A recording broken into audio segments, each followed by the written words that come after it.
पहरावा के मांगी के सिंगारावा कि मांगी के सिंगारावा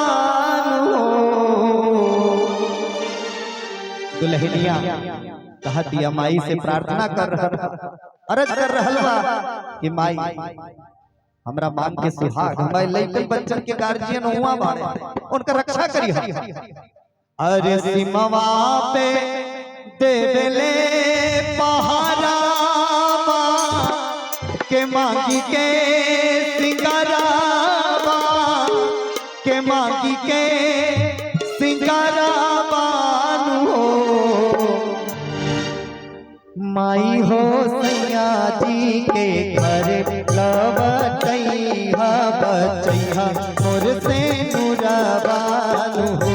माई हो सैया जी के घर लवटैहा बचैहा मोर से नुराबानु हो। सीमा पे देवेले पहरावा के मांगी के सिंगारावा के मांगी के सिंगारावानु हो। माई हो सैया जी के घरे लवटैहा बचैहा मोर से नुरावानु हो। मैया हो सैया जी के घरे लवटैहा बचैहा मोर से नुरावानु हो।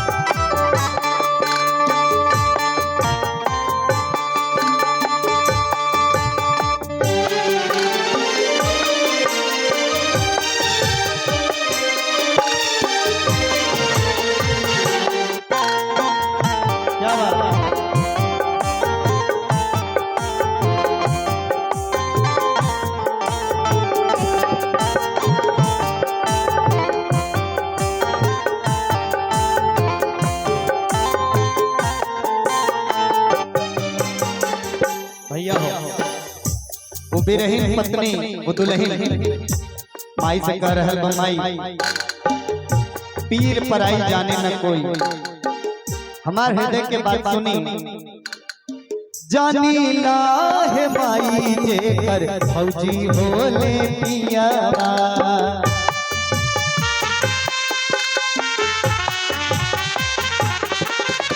जानी ला है माई जे कर फौजी होले पियावा परेला पुतलाऊ सुहाग वाला दियावा सासू जी के आँखी के सितारावा ससुर के दुलारावा ससुर के दुलारावा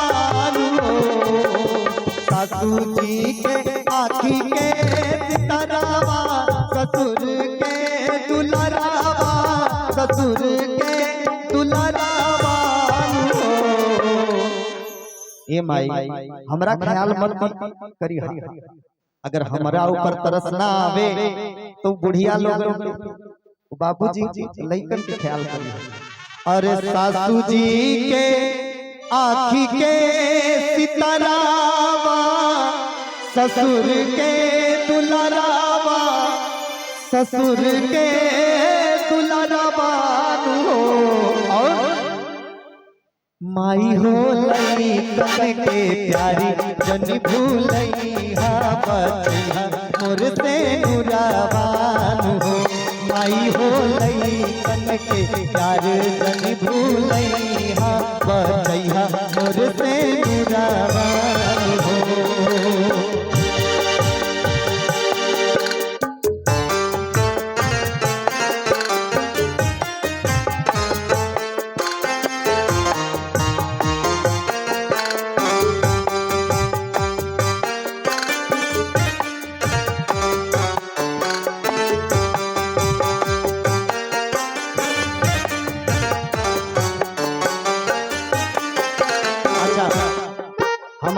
हमारे यहाँ जैसे जो मातृशक्ति है जो हमारी माताएं बहनें हैं पति के लिए बच्चों के लिए अपने परिवार की खुशहाली के लिए तमाम व्रत रखती हैं। पुरुषों को आपने देखा है बहुत ज्यादा व्रत रखते हुए, उनके अंदर उतनी क्षमता होती ही नहीं। स्त्री के अंदर जितना धैर्य और जितनी क्षमता होती है वो शायद हम लोगों के अंदर नहीं होती। 9-9 दिन भूखी रह जाती है। तो माई से वो कह रही है, अखिया के सोझा जहिया बल मुँह के पाइब, सिर भार घिउआ के घुमावा कराए। अगर हमार बात राउर सुन ले, हमार बात भैया अगर राउर सुन ले तो हम मनौती मान रहल बा।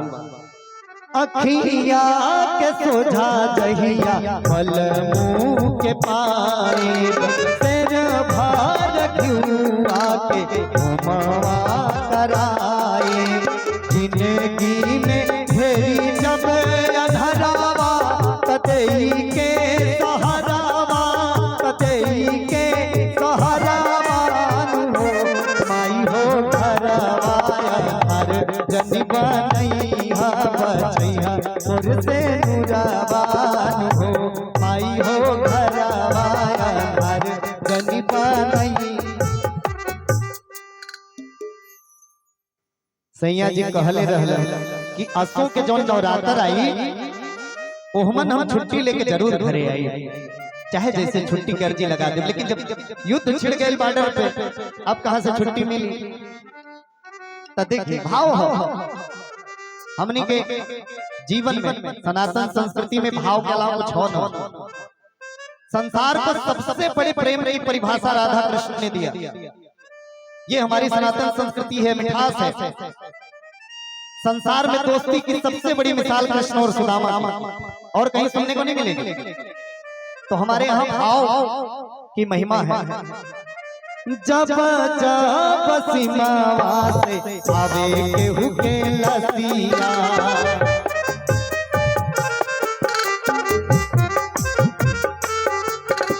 तब ताप माई हमर रुक जाले ससिया।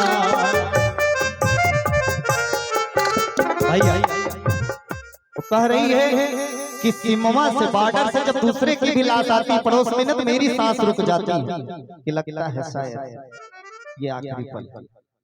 कि जब जब सीमा से आवे केहू के लसिया, अरे तब ताप माई हमर रुके जाल ससिया। और कहले की चढ़ी नावरतावा तयाई बहामा घरावा, तयाई बहामा घरावान हो।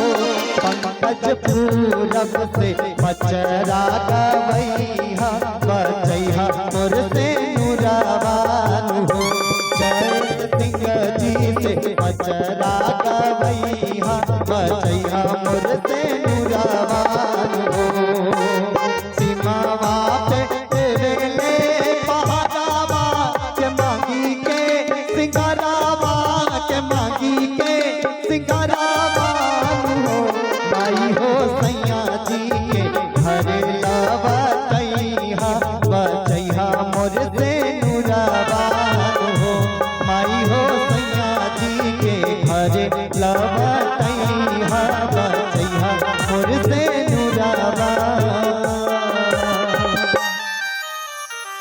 गीत अच्छा लगे तो ताली।